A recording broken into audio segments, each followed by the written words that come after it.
to Piccadilly. Don't really know how I got here. I got some pictures on my phone, new names and numbers that I don't know. Address to places like Abbey Road. Take turns tonight, night turns to whatever we want. We're young enough to say, oh, this has gotta be the good life. This has gotta be the good life. This could really be the good life, good life. I say, oh, this feeling that you can't fight, like the city is on fire tonight. This could really be a good life, a good, good life.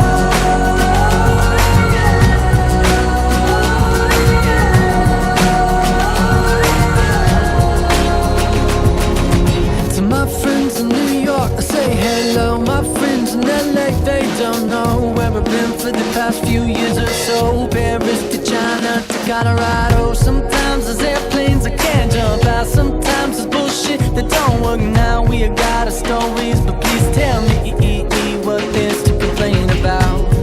When you're happy like a fool, you let it take you over.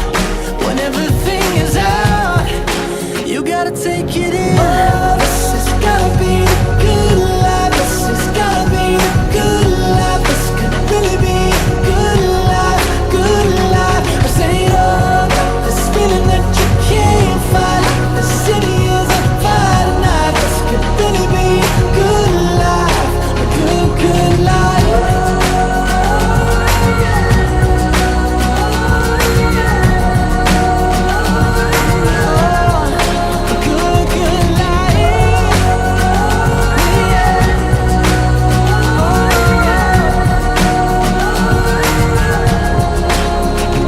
Hopelessly, I feel like there might be something that I'll miss. Hopelessly, I feel like the window closes so quick. Hopelessly, I'm taking a mental picture of you now. 'Cause hopelessly, the hopeless we have so much to feel good about.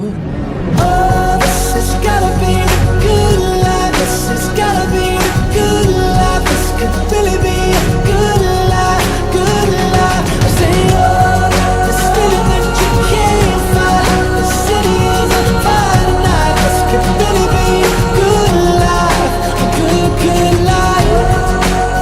Oh yeah, a good, good life, good life.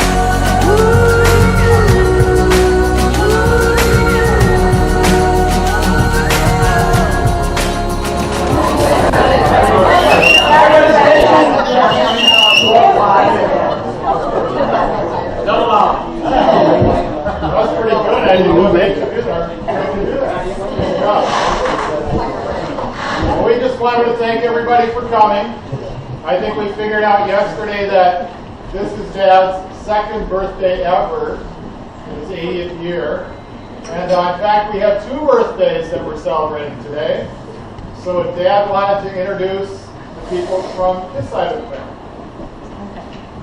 Originally, we started out with 8 boys and a girl in our family. Can't hear you. All right. Teacher voice. All right, my family consisted of 3 boys and 1 girl. And unfortunately, our second, obviously, that was my twin brother, our other girl, and he passed away, unfortunately, so now it's Ed. Santa.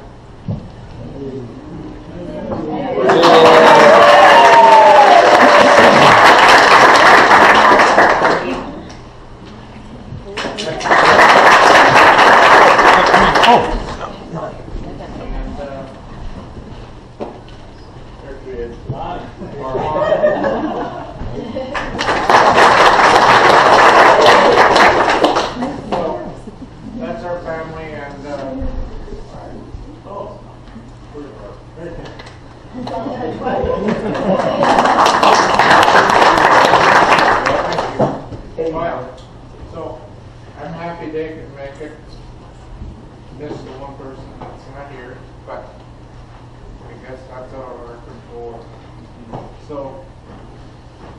happy to see this many people. And I have to thank our 7 children who put all this together. And my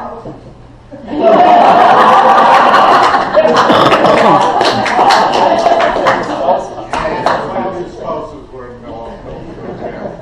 So, just great to have this many good friends in addition to the family. And I just hope that there's many first birthday.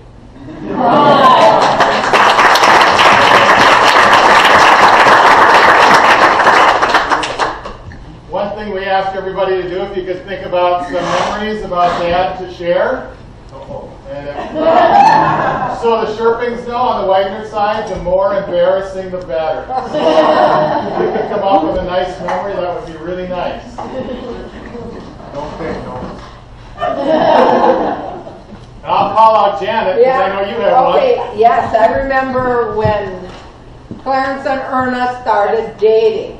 She brought this handsome man home. And all of us little kids would fight over Clarence. We wanted him to be our boyfriend. And so every time he came over, we fought about who was going to sit by Clarence. I think he probably got tired of us kids hanging on. But he also was my algebra teacher when I was in high school.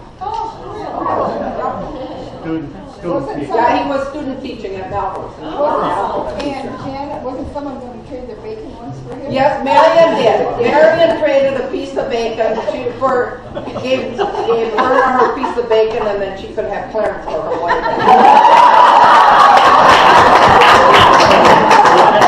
Yeah, that was Marion. I know I kept the bacon.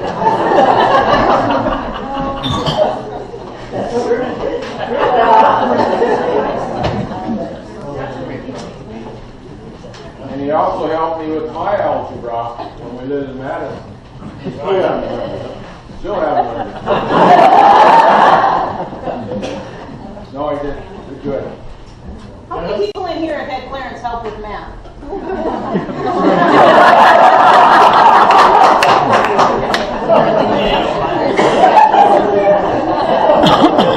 How many people in here are familiar with the Clarence look?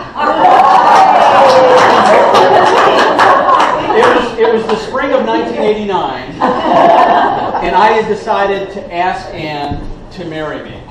And so I arranged for Erna and Ann to go shopping so I could ask Clarence first. And I got the mother of all Clarence. And in his most stoic, he said, well, we were kind of assuming that. He said yes? You know what Clarence rule is at our house?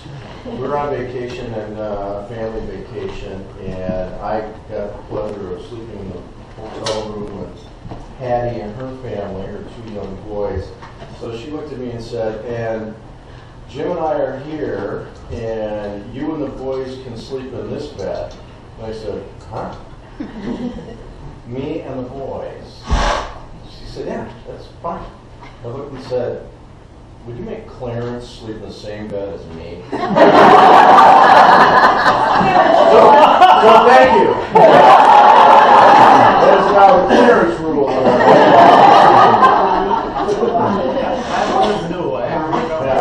I threw out the Clarence card, played the Clarence pool.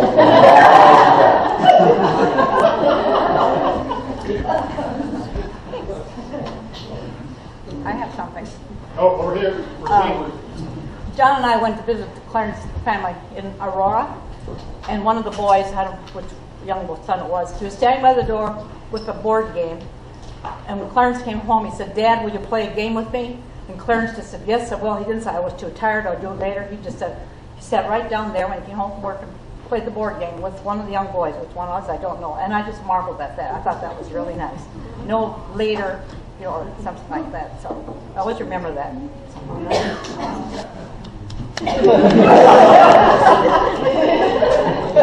Which one was Ted? Let's ask Clarence. Well, who did he play with? one of the younger boys. I don't know. Whichever the younger ones are, I don't remember. We don't remember either. Just too common. Alright, I'm gonna have a story, but we're from St. Louis, so Grandma and Grandpa are kind of far away. And as we began to drive and travel to college, we realized that traveling is kind of a burden sometimes.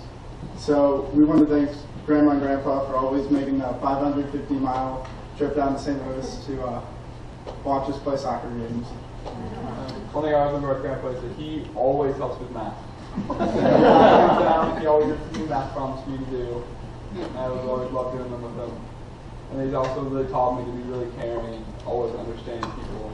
And always be like to help people. And so because of me now, I tutor kids in math at school. Yeah, I always like when they come down because I get to see them and it's a lot of fun. Grandpa always asks about how I'm doing in running. He's always asking how I'm doing, if it's going well, keeping in shape and stuff. And with all that, I guess, with all I'm keeping up on me, he's kind of taught me how to work hard and what I've done. And I've achieved a bunch of different things in my life, which I'm very proud of. And it's kind of all thanks for Grandpa telling me to keep at it and stay at it. So we want to thank you guys for giving us a relationship with our grandparents, even though we're so far away. So, Thank you.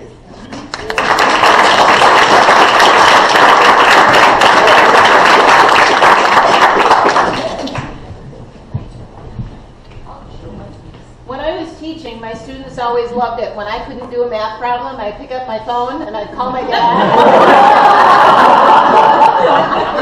And I got to a point where they'd go, "Ann, just call your dad."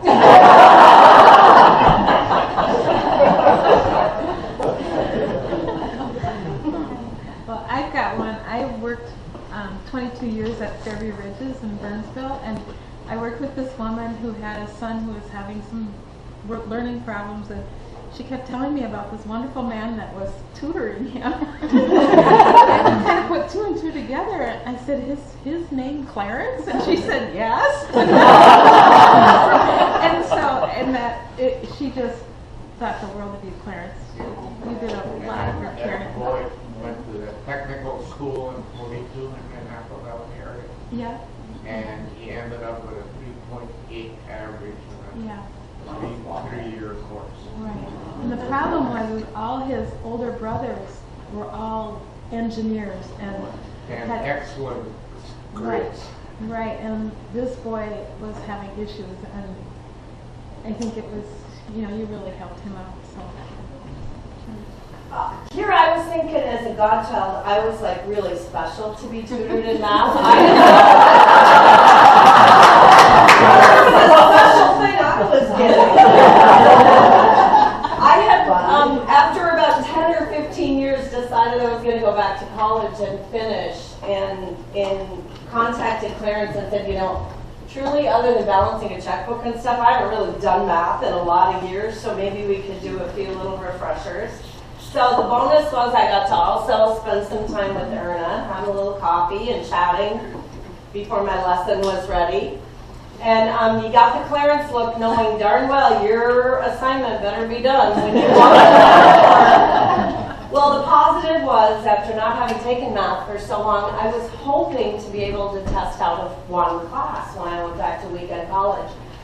And so I went in and I took the math exam to test out and went up to get my score, and the lady said, "Well, this is great, you've tested out of 2 classes." And I turned around and looked, and there was no one behind me, and I said, "Are you talking to me?" So it was awesome. It was better than I could have expected, but I really thought it was a special thing we had. I remember you saying that I told you one specific thing that was perfect for that test. Made all the difference in the world. Don't ask me what it was, but that day And it was that for some of these questions, you have the problem and get a list of answers. You choose the right one. But you don't really have to solve the problem. Just try the answers one at a time until. These are wise words. Where were you last? Tutoring everybody else? Most? We try. traveled with Clarence and Erna a lot.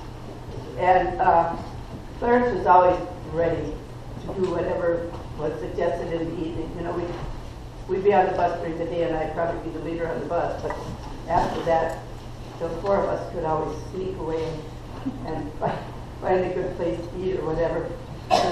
When we were in Vienna, in Venice, and we didn't stay in Venice proper. We stayed at one of the little towns right around it.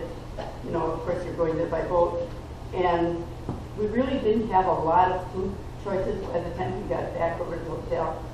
And I said, well, I have some peanut butter and crackers. That's going to be our hors d'oeuvres. And Clarence said, I saw I could buy wine over across the street. So he came over with a jug of, like a carton of milk, a quart of white and a quart of bread. And the four of us had our fancy dinner in Venice. We had a little bell. You get 2 chairs on the balcony. We had to take turns on who was going to sit on the balcony. But we've had nothing but good times and been to Alaska together. You name it, we've probably gone together, and always congenial and nice big girls. And Clarence never was short or slow on pulling out his billfold. And that, I mean, if you travel a lot, you just want to have somebody who's also going to be willing to treat you, be there at the picture. So it was fun for 4 of us. And then, of course, they were necking in front when they were 15. I think they just started to date about the time we were planning our wedding. Oh, thank God, I thought this was recent.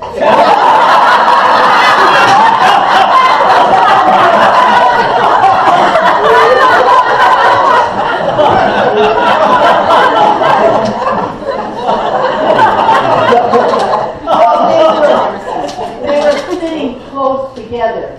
You know, I think he was a little more reserved than the average guy sitting next to him. You know, he was a Johnny. We didn't have a lot of Johnnies, and me and the guys that are going to St. John's University. So they were there, and Harry came up behind him and just thought, well, I'll give him a nudge or so just to wake him up in the car. And of course, in those days, you could sort of push somebody with your bumper a little bit, and it didn't fall apart. I was not happy that we sort of jammed this car. There was going to be no tomfoolery like that. Bill? Yeah, you know, while Clarence was out there tutoring everybody else in math, one area that he was showing me and my brother in was computer programming. When he was out at desserts, he was systems analyst then, and so I just remember him taking us and showing us his programming charts and the flow charts and things like that. And I think he gave us one of those little plastic things too for draw and make the boxes and lines and things like that. He loved that. Anyway, you know, we had that interest in computer programming, and I recently made a career change and I'm moving into that myself. And so Clarence had a little bit of influence in that. So how many of us did Dad tutor us through high school and got us through school? And then we got our first homes. Who has Clarence built shelves in their house?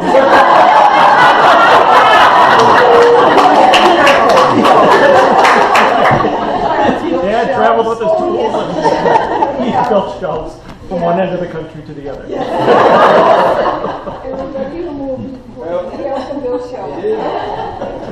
So now when they come to our house, we always have jobs for them. That's why we're saying to Nancy.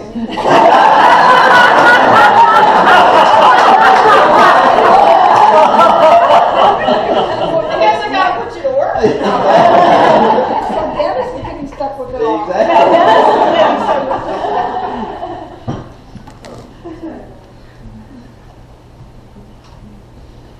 Well, I have one too.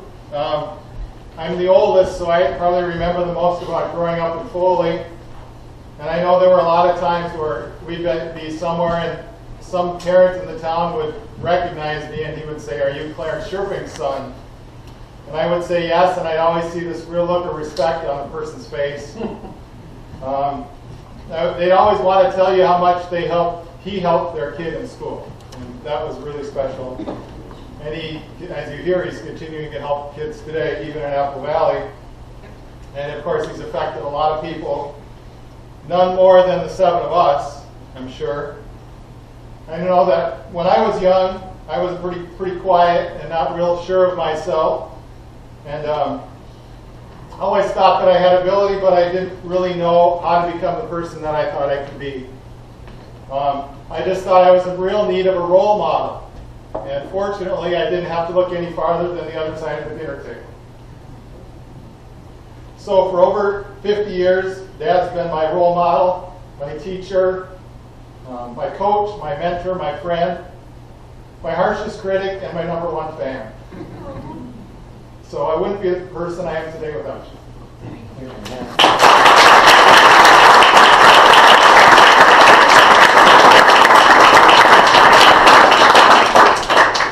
So we prepared a little video. It's Dad's life story in 8 minutes. So 80 years in 8 minutes.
I think all we have left is, since we have two birthday boys, is to sing happy birthday to the two birthday boys.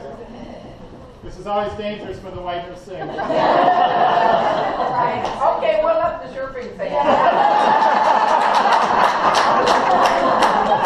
Start it, Teresa. Me? Yes. Happy birthday to you. Happy birthday to you. Happy birthday, dear Clarence. Happy birthday to you.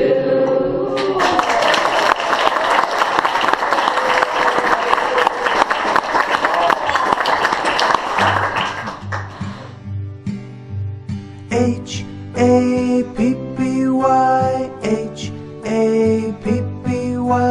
H-A-P-P-Y,